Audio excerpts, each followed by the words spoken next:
Spesifikasi dan karakterisasi kayu. Tujuan dari pembelajaran ini adalah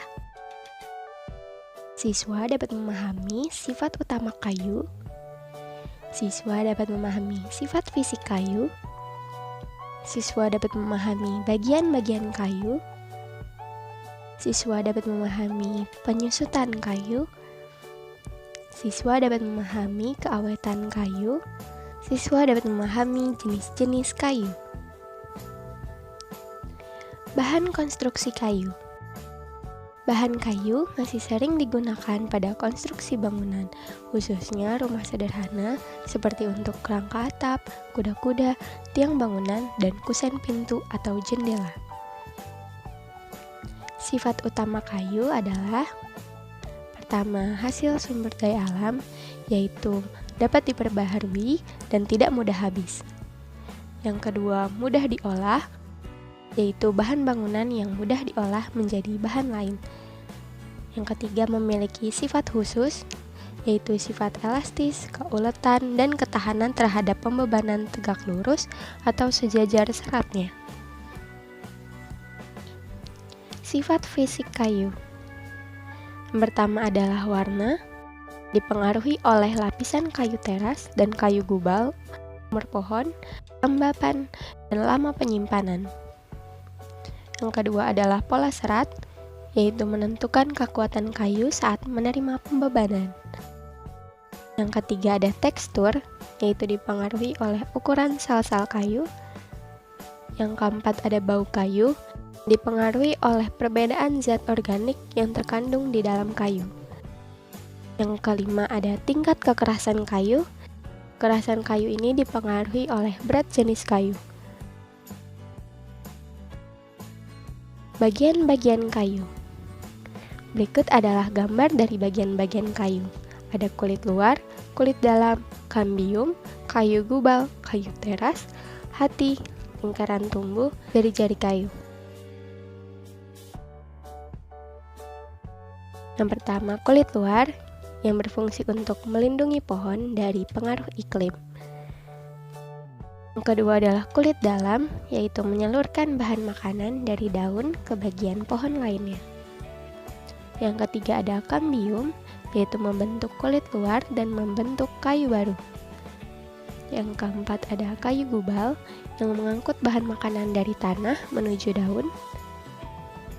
Yang kelima ada kayu teras, sebagai penopang pohon dan baik sebagai bahan konstruksi. Yang keenam ada jari-jari kayu, yaitu jaringan melintang dari hati ke arah luar. Yang ketujuh ada hati, yaitu bagian tengah kayu yang bersifat lunak. Yang kedelapan adalah lingkar tahun, yaitu lingkaran pada penampang melintang untuk menunjukkan umur pohon. Penyusutan kayu. Kayu yang akan digunakan sebagai bahan bangunan harus diperhitungkan tingkat penyusutannya. Penyusutan kayu ini dipengaruhi oleh kadar air yang terkandung di dalam kayu. Keawetan kayu.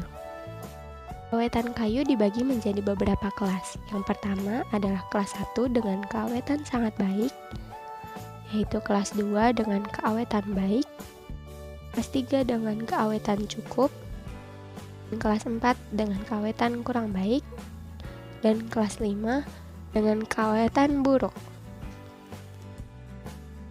Jenis-jenis kayu. Berikut adalah jenis-jenis kayu berdasarkan tingkat kekerasan dan keawetannya.